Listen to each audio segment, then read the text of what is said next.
Mesdames et messieurs, merci de nous rejoindre dans cette rubrique invitée de Carré Politique qui reçoit Miguel Hueto. Elle est juriste et spécialiste genre et droits humains et avec elle, nous ferons l'état des lieux sur la lutte pour les droits de la femme au Bénin.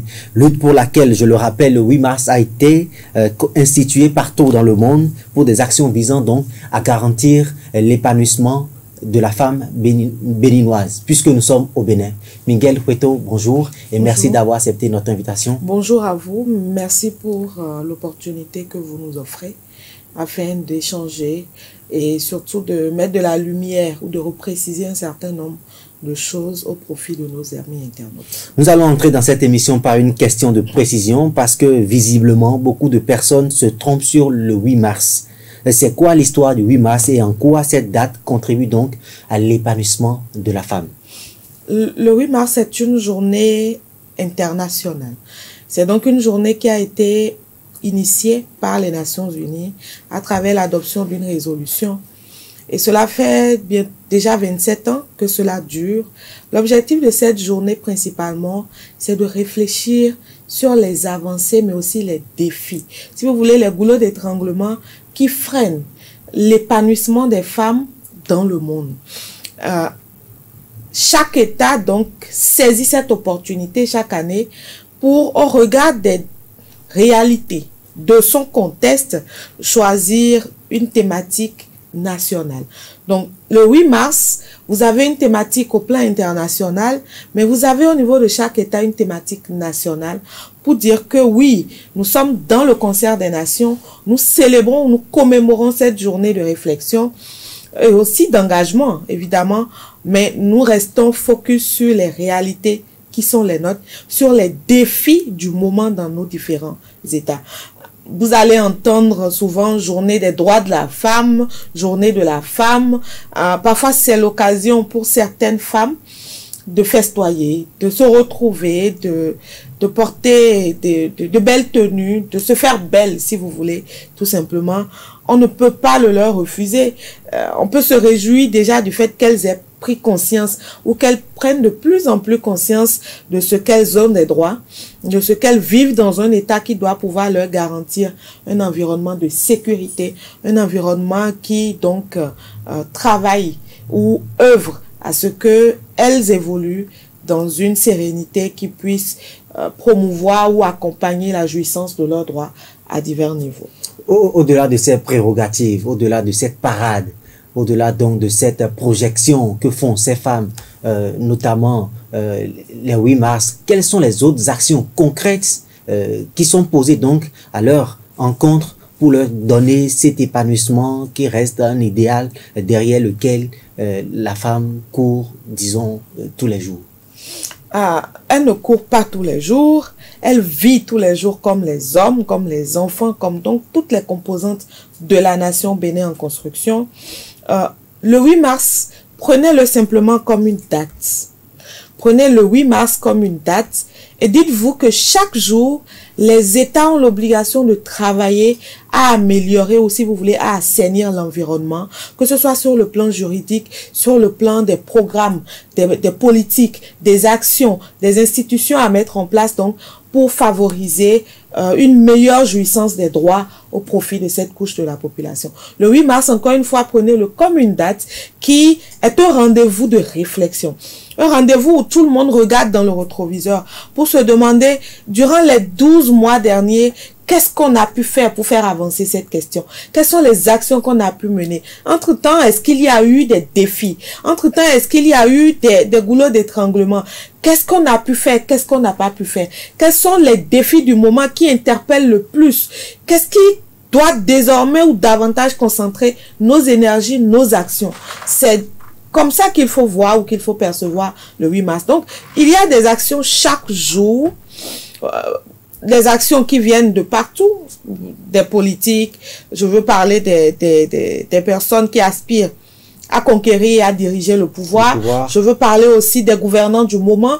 Je veux parler des acteurs de la société civile, dont les médias, qui, en ce jour spécial du 8 mars, mettent les projecteurs sur un nombre de femmes qui œuvrent donc à faire avancer cette question-là, mais aussi quelque part l'invite qu'on peut faire, c'est que on n'attende pas le 8 mars.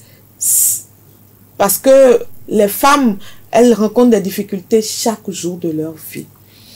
Aujourd'hui, oui, nous avons un espace, j'allais dire assez bling-bling. Oui. Assez bling-bling, je vais le dire comme ça, parce que c'est le sentiment que j'ai depuis quelques mois, depuis quelques semaines, quand j'écoute les différents gouvernants, quand j'écoute les partisans du pouvoir à la télé et sur différents médias, j'ai le sentiment que on nous vend un bling-bling. On nous vend quelque chose qui brille. Parce que on estime qu'on a adopté des lois, on a un certain nombre de dispositions législatives qui promeuvent et protègent les femmes dans notre pays. Mais on oublie que une chose est de garnir, ou si vous voulez, de donner de l'attrait. D'embellir. D'enjoliver. Merci de me passer les mots. Mais lorsque la coquille, elle est belle, mais que le contenu, dans son essence même, dans la mise en œuvre, est vide. Excusez-moi de le dire ainsi, il y a que les femmes ne se retrouvent pas. Je suis très intéressé par votre développement. Vous êtes spécialiste genre et droits humains. Et êtes-vous là en train de peindre un tableau noir de tout ce qui a été disposition, arsenal juridique mis à disposition par le législateur, j'allais dire, ces derniers mois, ces dernières années, pour garantir cet épanouissement à la femme? Est-ce que dans le contenu, tout est vide comme vous tentez de nous le faire croire? Ce que je veux dire simplement, c'est que nous avons une production très prolifique en termes de législation. Mais lorsque vous prenez les tests, ils n'ont pas de pieds, ils n'ont pas de voix, ils n'ont pas d'oreilles, ils n'ont pas de mains à tendre aux populations. Et c'est en ce sens justement que embellir donc l'arsenal juridique, embellir la vie des femmes sur le plan juridique, c'est bien, c'est une avancée, c'est une bonne chose.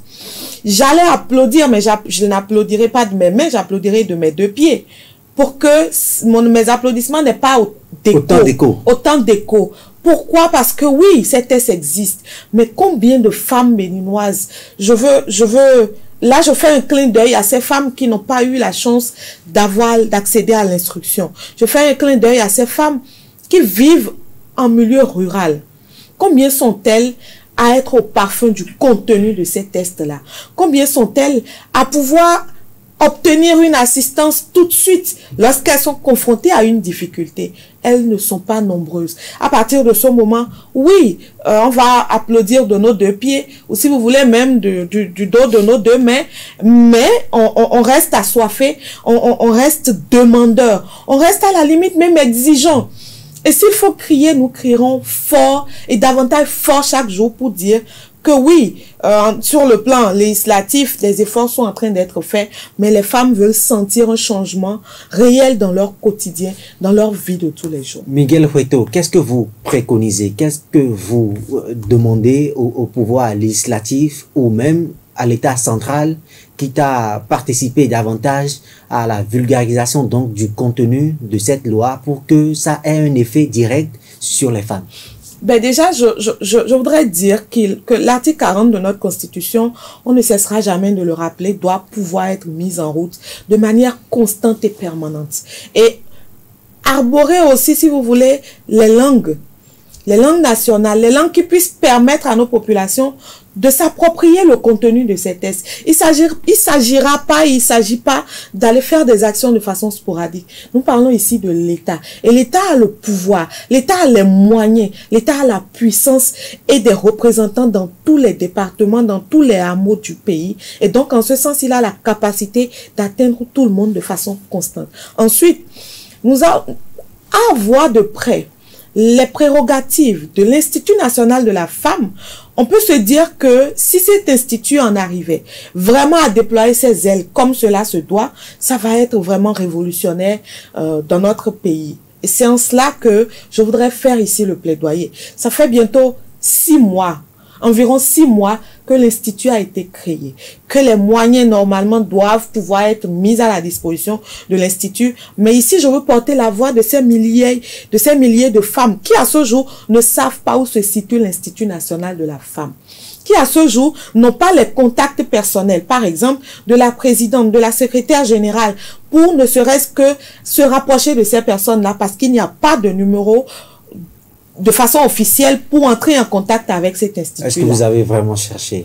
Il n'y a pas de numéro officiel. Il n'y a pas encore de numéro vert. Par contre, les privilégiés peuvent se rapprocher de la présidente, peuvent se rapprocher de la secrétaire générale, peut-être par affinité ou peut-être parce qu'elles ont eu la chance de les rencontrer sur leur parcours. Mais dans le tréfonds du pays, combien sont les femmes qui peuvent s'offrir ce privilège-là? Elles sont pas nombreuses. Donc, je voudrais faire ici le plaidoyer pour que la présidence de la République, parce que l'Institut est placé sous l'autorité de la présidence de la République, pour que les moyens soient mis à la disposition de cet institut. Nous avons, à la limite, nous sommes impatients.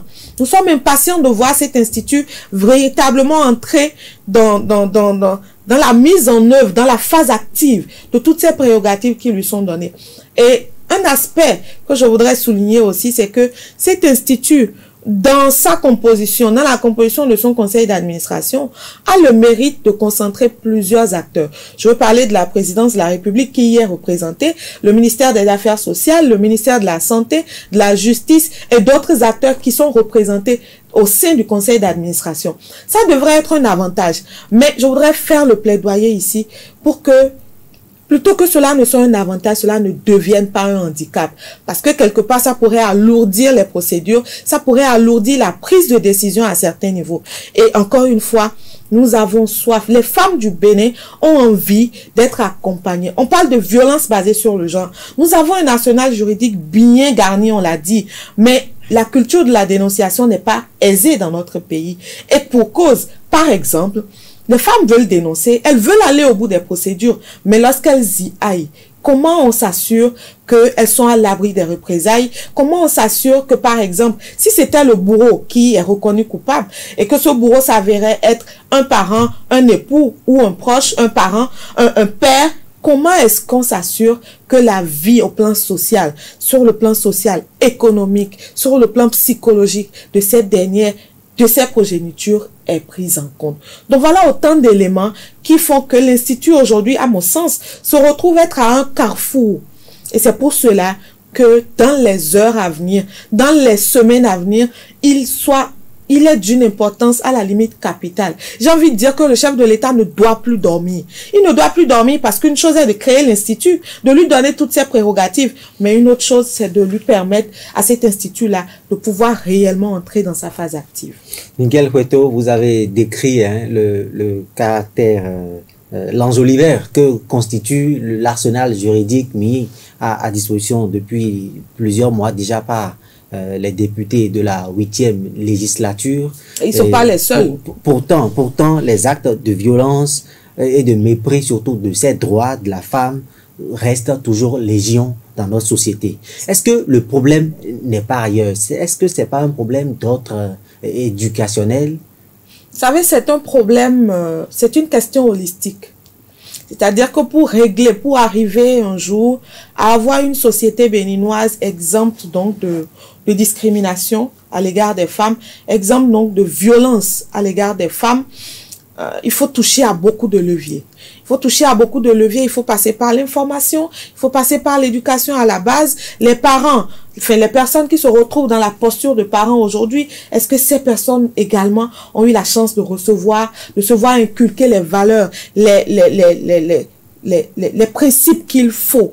Tout ça, c'est des questions ou c'est des questionnements qu'on peut se faire. Ensuite, c'est aussi de se dire que le dispositif répressif, il doit pouvoir être sans état d'âme. Mais pendant qu'il est sans état d'âme, il faut s'assurer que le plan social est pris en compte, que le plan psychologique est pris en compte, que le plan économique est pris en compte. Vous avez une femme qui va être violentée, qui va être victime d'une discrimination, qui va souffrir d'une violence et avec des conséquences innombrables sur sa vie, sur celle de ses progénitures. Mais cette femme va vous dire, je ne veux pas dénoncer, je ne veux pas qu'on touche à mon homme, je ne veux pas que cette affaire soit connue de tous. Pourquoi? Parce que simplement, elle n'est pas autonome financièrement et elle ne peut pas, si on incrimine ces messieurs, si on l'emprisonnait, elle n'est pas capable de faire face seule aux charges, aux dépenses qu'il y a dans la famille parce qu'il y a les enfants. Et tout ça, c'est lié. Aujourd'hui, la vie du citoyen béninois, la vie du béninois lambda, le SMIC est à combien? Un parent a des responsabilités vis-à-vis de ses enfants et parmi ces enfants, nous avons des filles qui sont appelées à être des femmes. Donc, tout ce qu'on fait aujourd'hui, c'est aussi quelque part pour la postérité, pour l'avenir de ces enfants-filles-là. Est-ce que les parents ont les moyens aujourd'hui d'assumer convenablement leurs responsabilités? Quand je parle de moyens, je ne parle pas seulement des moyens financiers.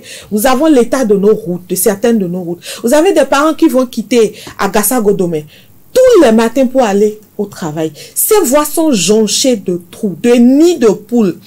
C'est pas de nature à leur offrir une bonne santé. C'est pas de nature à les mettre dans des conditions pour avoir des rendements vraiment favorables au développement de notre nation. Encore une fois, c'est une question holistique. Et c'est tellement facile de dire, oui, il y a des lois, on remercie le chef de l'État. Oui, nous remercions le chef de l'État.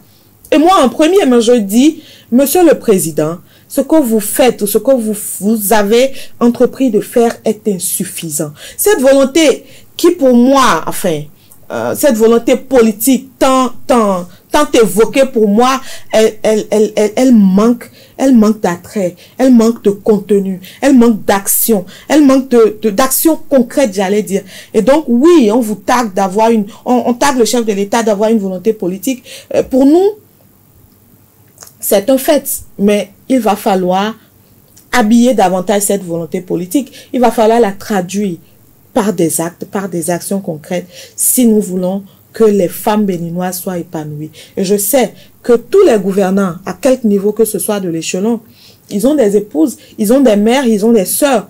Et malheureusement aussi, parfois, vous avez des hommes qui paraissent à la télé sur différents médias pour dénoncer, pour soutenir cette cause, mais qui, derrière le rideau, se mettent à commettre un certain nombre de... Nous n'allons pas tomber dans de la personnalisation. Miguel Hueto, rassurez-vous, ce ne sera pas le cas. Vous êtes femme. Quel est le message que vous avez donc à délivrer à ces milliers de femmes qui continuent de subir ces violences et qui n'ont peut-être pas les moyens donc de faire des dénonciations?